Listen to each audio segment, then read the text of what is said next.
నమస్తే అండి అందరికీ. అందరూ ఎలా ఉన్నారు? ఏంటి ఇవి అనుకుంటున్నారా? సజ్జ బూరెలండి. చాలా అంటే చాలా బావుంటాయి.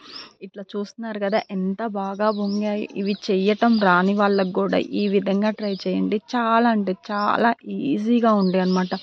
పిల్లలకి పెట్టినా, పెద్దవాళ్ళు చానా హెల్తీ. అప్పట్లో అయితే ఖచ్చితంగా చేసేవాళ్ళు. ఇప్పుడు చాలా తక్కువైపోయింది. ఇవి ఎలా చేసుకోవాలో ఫస్ట్ అయితే నేను చూపిస్తాను.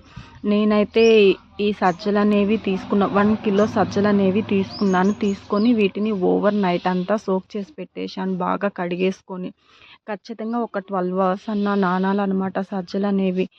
అప్పుడు కడిగేసినవే కాకుండా మళ్ళీ ఇప్పుడు కూడా ఒక 2 టైమ్స్ అనేవి వీటిని బాగా వాష్ చేసేసుకొని ఈ వాటర్ అంతా పోయేలాగా ఇట్లా జాలిబుట్టలు అనేది వేసేసుకున్నా. కాసేపటికి వాటర్ అంతా వెళ్ళిపోతాయి. కాసేపు ఫ్యాన్ గాలికి కానీ ఇట్లా నీడలో కానీ ఆరబెట్టేసుకుంటే వాటర్ అంతా వెళ్ళిపోయి మంచిగా ఇట్లా పొడి పొడిగా అయితే చూస్తున్నారు కదా. ఇలా పొడి పొడిగా అయిపోయిన తర్వాత ఇప్పుడు మనం ఇంట్లోనే చాలా ఈజీగా మిక్సీకి అనేది వేసుకోవచ్చు.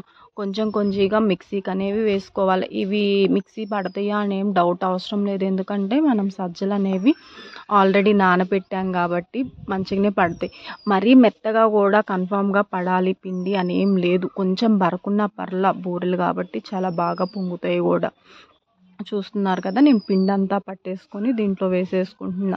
పిండి మనం ఏంటి అంటే ఎట్లా ఉండాలంటే ఇట్లా పట్టుకుంటే ముద్దలాగా కావాలి. అప్పుడు పూరీలు అనేవి బాగా పొంగుతాయి అనమాట. చూస్తున్నా కదా, ఇట్లా ముద్దలాగా అనేది అయితే పూరీలు మంచిగా ఇట్లా పొంగుతాయి. పిండి కూడా మంచిగా అయినట్టు అనమాట. ఇప్పుడు దీనికి స్వీట్నెస్ కోసం కిలోకి 1/2 కిలో బెల్లము, టేస్ట్ కోసం కొబ్బరి, మంచి స్మెల్ కోసం కొన్ని ఇలాచీలు. మనం ఏం చేయాలంటే బెల్లం అనేది డైరెక్ట్గా కాకుండా ఇట్లా కరగబెట్టేసి సజ్జపిండిలో కలుపుకుంటే బాగుంటుంది. అట్లా అని చెప్పేసి మనకి పాకేం రానవసరం లేదు. కొన్ని వాటర్ వేసుకొని ఇట్లా కలిపేసుకుంటే సరిపోతుంది. పాకేం అవసరం లేదు. తర్వాత అది కడిగేలోపు నేను కొబ్బరిని స్లైసెస్గా కట్ చేసుకొని అలాగే కొన్ని ఇలాచీలు కూడా వేసుకొని పొడి చేసి పక్కన పెట్టేసుకున్న. పాక అనేది కరిగేలోపు ఇట్లా కొబ్బరిని అంతా దీంట్లో వేసి పిండిలో బాగా కలిపేసుకోవాలన్నమాట. కలిపేసుకున్న తర్వాత ఇందాక నేను చూపించినట్టు ఆ పాకును డైరెక్ట్గా పోయకుండా దాంట్లో ఇసుక లాంటిది కానీ ఏమన్నా పీచులు ఉన్నా ఇలా జాలిది పెట్టేసుకొని టీ వడపోసుకునేది వేసేసుకొని, చెయ్యి అయితే పెట్టొద్దు కాలిద్ది. కొంచెం గరిటతోటి కలిపేసుకుంటే సరిపోతుంది. మీరు బెల్లం కరిగించేటప్పుడు వాటర్ చూసుకొని వేసుకోండి. మరీ ఎక్కువ వేసుకొని అవసరం లేదు. ఎందుకంటే ఇది పొడిపిండి కాదు కదా, తడిపిండి కాబట్టి దీనికి వాటర్ ఏమీ ఎక్కువ పట్టవన్నమాట. నేను కాసేపు తర్వాత చూస్తున్నారు కదా, చల్లగా అయిపోయిన తర్వాత చేత్తో కలిపేసుకుంటున్నా. మరీ గట్టిగా కూడా కలుపుకోవద్దు. ఇట్లా కలుపుకుంటే మనం ఇట్లా బూరెలు అనేవి ఒత్తుకునేటప్పుడు చాలా నీట్గా వస్తాయి. ఎడ్జెస్ కూడా పగలకుండా. చూస్తున్నారు కదా, ఇలా కలిపేసుకొని ఇప్పుడు నేనైతే ఒక తడి బట్ట వేసుకుంటున్నాను. మీ కంఫర్టబిలిటీని బట్టి కావాలంటే మీరు ఆయిల్ ప్యాకెట్ కూడా పెట్టుకోవచ్చు. ఇట్లా ఒత్తేసుకుంటే మనకు కావాల్సిన సైజులో పెద్దవి కావాలంటే పెద్దవి, చిన్నవి కావాలంటే చిన్నవి, ఈ సైజులో ఒత్తేసుకుంటే సరిపోతుంది. నేనైతే ఒత్తేసుకున్న తర్వాత ఆయిల్ అనేది హీట్ చేసుకున్నా. నేను ముందే చెప్తున్నా, ఆయిల్ అనేది బాగా హీట్గా ఉంటేనే మనకి ఈ బూరెలు అనేవి పొంగుతాయి అన్నమాట. సో కాబట్టేసి ఆయిల్ అనేది బాగా హీట్గా ఉండాలి. బూరెలు చాలా అంటే చాలా బాగా పొంగుతాయి అన్నమాట.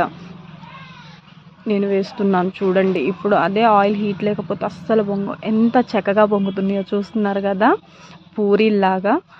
ఇంతే చక్కగా వేయటం తీయటం పెద్ద ఆలస్యం కూడా ఏమి ఉండదండి. చాలా అంటే చాలా ఈజీగా అయిపోతాయి ఇవి చెయ్యటం కూడా. హెల్త్కి హెల్త్ ఉంటుంది, టేస్ట్కి టేస్ట్ ఉంటుంది, పిల్లలకి కొత్తగా పెట్టినట్టు కూడా ఉంటుంది. ఇవి మనమేం రెగ్యులర్గా వాడం కదా.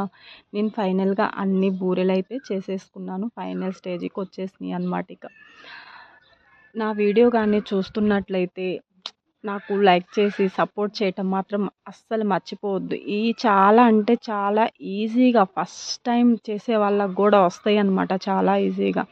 నేను ఇలాగే మంచి మంచి వీడియోలు చేయాలంటే సబ్స్క్రైబ్ చేయటం మాత్రం మర్చిపోవద్దండి. Thank you.